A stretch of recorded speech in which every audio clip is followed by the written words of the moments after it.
Apakah penetapan Peggy Setiawan ini sesuai? Kami menilai ini tidak sesuai karena Peggy Setiawan dan Peggy Peron adalah dua figur yang berbeda. Kira-kira seperti itu kawan-kawan. Hakim Eman Sulaiman sempat melerai pendukung Peggy Setiawan saat sidang pra-peradilan melawan Polda Jabar. Sang hakim sempat memperingatkan pendukung Peggy Setiawan agar tak bikin gaduh. Hakim Eman Sulaiman menganggap perlawanan pendukung Peggy Setiawan saat sidang pra-peradilan percuma. Momen Hakim Eman Sulaiman tersebut terjadi saat menanyakan kesiapan jawaban Polda Jabar terhadap gugatan yang diajukan tim kuasa hukum Peggy Setiawan. Apakah termohon sudah siap dengan jawabannya? Tanya Hakim Eman Sulaiman ke tim kuasa hukum Polda Jabar saat sidang pra-peradilan Peggy Setiawan di Pengadilan Negeri Bandung pada Senin, 1 Juli 2024. Tim kuasa hukum Polda Jabar rupanya belum menyiapkan jawaban untuk gugatan tim kuasa hukum Peggy Setiawan. Mereka meminta waktu 1 hari untuk menyiapkan jawaban terhadap gugatan Peggy Setiawan di sidang pra-peradilan. Izin Yang Mulia, yang telah kami sepakati mengajukan jawaban besok, katanya. Seketika ruang sidang yang diisi keluarga Peggy Setiawan, warga dan pewarta menjadi riuh. Terdengar suara sorakan dari kursi pendukung Peggy Setiawan. Hakim Eman Sulaiman kemudian memberi teguran agar tidak gaduh. Dia meminta agar pendukung Peggy Setiawan tidak melawan keputusan Polda Jabar yang meminta waktu untuk menyusun jawaban terhadap gugatan. Hakim Eman Sulaiman menjabarkan bahwa waktu Polda Jabar membacakan jawaban tersebut pada pukul 9 WIB, Selasa, 2 Juli 2024. Kabid Hukum Polda Jabar Kombes Nur Hadi Handayani menerangkan pihaknya menyiapkan jawaban atas gugatan Peggy Setiawan. Menurutnya isi jawaban Polda Jabar terkait gugatan Peggy Setiawan, khususnya soal tudingan kurangnya 2 alat bukti dalam penetapan tersangka kasus Vina Cirebon.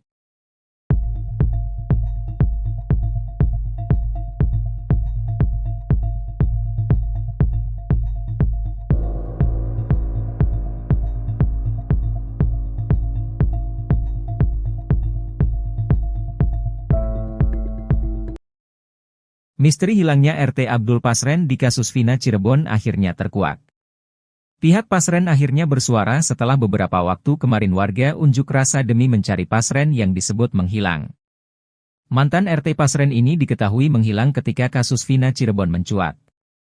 RT Pasren dituding memberikan keterangan palsu di kasus pembunuhan Vina dan Eki tahun 2016 silam.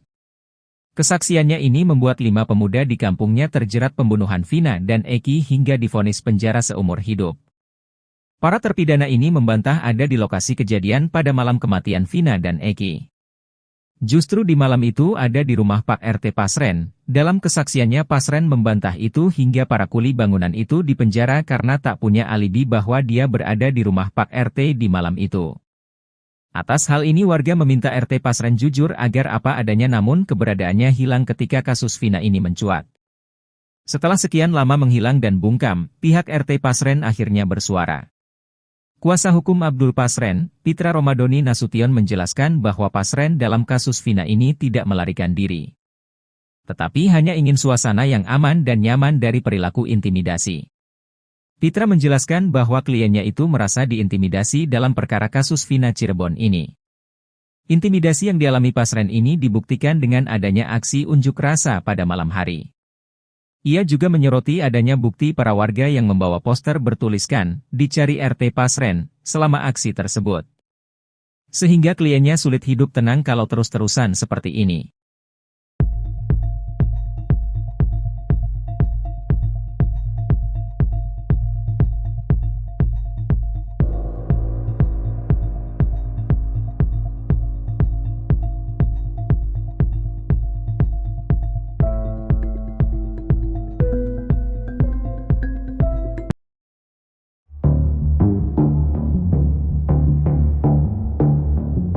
Kuasa hukum Peggy Tony RM menantang Hakim PN Bandung, Eman Sulaiman, untuk memaksa Polda Jabar menghadirkan saksi. Sebab saat muncul di publik, Aep juga mengaku mengenali Peggy Setiawan sebagai pelaku. Bahkan saat itu Aep juga mengaku sempat diperiksa Polda Jabar terkait penangkapan Peggy Setiawan. Untuk itu, Tony meminta agar Aep dihadirkan dalam persidangan tersebut. "Saya sudah mengancam, silakan hakim hadirkan Aep yang awalnya dalam konferensi Polda itu diantaranya pengakuan Aep," kata dia. Tony pun siap mencecar Aep dan menduga bisa saja sebenarnya Aep yang terlibat dalam kasus Vina.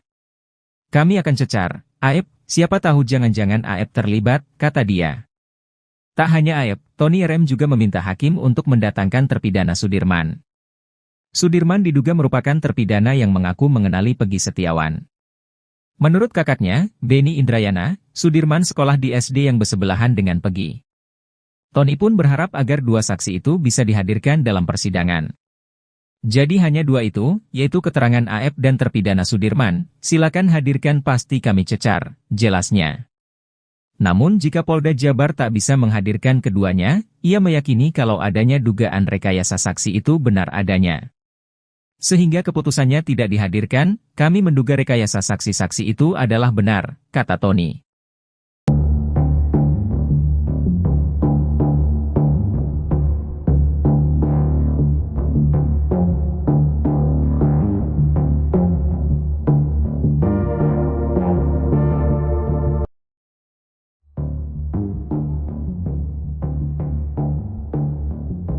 Terungkap fakta terbaru kasus Vina, ternyata Vina sempat dijemput oleh dua orang wanita di malam kejadian. Kakak kandung almarhum Vina, Marliana mengungkap ciri-ciri dua wanita tersebut. Identitas kedua wanita ini juga sempat dibongkar oleh pengacara Peggy Setiawan, Tony RM. Menurut Tony dari keterangan Marliana, salah satu wanita itu bernama Mega. Marliana mengatakan kalau satu wanita lagi mirip dengan Andi Malinda Putri Utami, atau Linda. Sebelum kejadian itu, selepas Isya, Vina dijemput oleh dua wanita.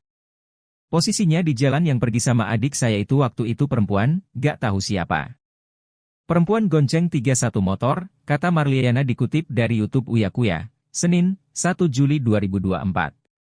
Karena posisi rumahnya berada di dalam gang, Marliana pun melihat adiknya ditunggu oleh dua wanita yang duduk di atas motor. Mereka nunggu di motor, temennya cewek, satu gemuk satu kurus, kata dia. Kepada Tony RM, Marliana mengatakan kalau salah satunya bernama Mega. Sementara untuk satu teman Vina lainnya, Marliana tidak mengenalinya. Namun ia kukuh kalau temannya yang satu itu berperawakan kurus mirip dengan Linda. Yang kurus itu saya bilang mirip Linda kurusnya, cuma kan Linda bilang gak pernah kesini, mungkin saya salah. Soalnya mukanya kan saya gak lihat karena di motor, beber Marliana. Peggy Setiawan tersangka kasus Vina Cirebon menjalani sidang pra-peradilan di Pengadilan Negeri Bandung, Jawa Barat pada Senin 1 Juli 2024. Sebelum sidang dilakukan, Peggy sempat mendapatkan pesan dari ibu kandungnya Kartini. Kartini hadir dengan mengenakan pakaian berwarna hijau toska. Dalam ruang sidang, Kartini nampak cemas, bahkan ia juga terlihat mengerutkan dahinya. Kartini mengaku sebelum sidang pra-peradilan ini dirinya sempat berbincang dengan Peggy Setiawan. Kartini menyebut Peggy saat ini dalam kondisi baik dan jauh lebih tenang untuk menghadapi proses hukum. Ia juga sempat memberikan semangat agar sang anak tabah menjalani persidangan.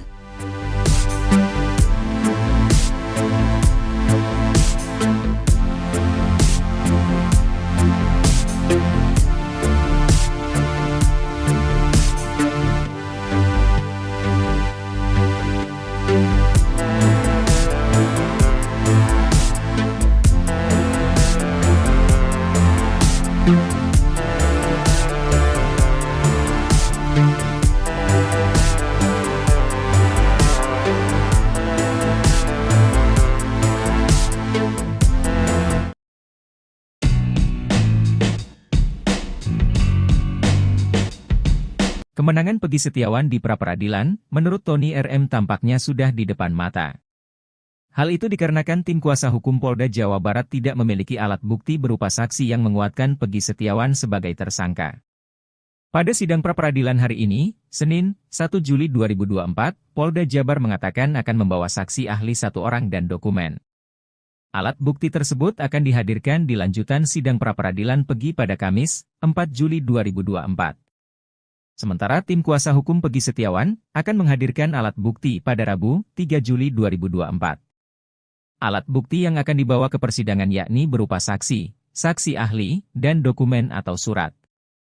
Kuasa hukum Peggy Tony RM menantang Hakim PN Bandung, Eman Sulaiman untuk memaksa Polda Jabar menghadirkan saksi.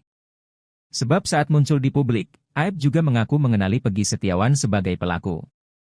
Bahkan saat itu Aep juga mengaku sempat diperiksa Polda Jabar terkait penangkapan Peggy Setiawan. Untuk itu, Tony meminta agar Aep dihadirkan dalam persidangan tersebut. Tony pun siap mencecar Aep dan menduga bisa saja sebenarnya Aep yang terlibat dalam kasus Vina. Tak hanya Aep, Tony RM juga meminta hakim untuk mendatangkan terpidana Sudirman. Sudirman diduga merupakan terpidana yang mengaku mengenali Peggy Setiawan.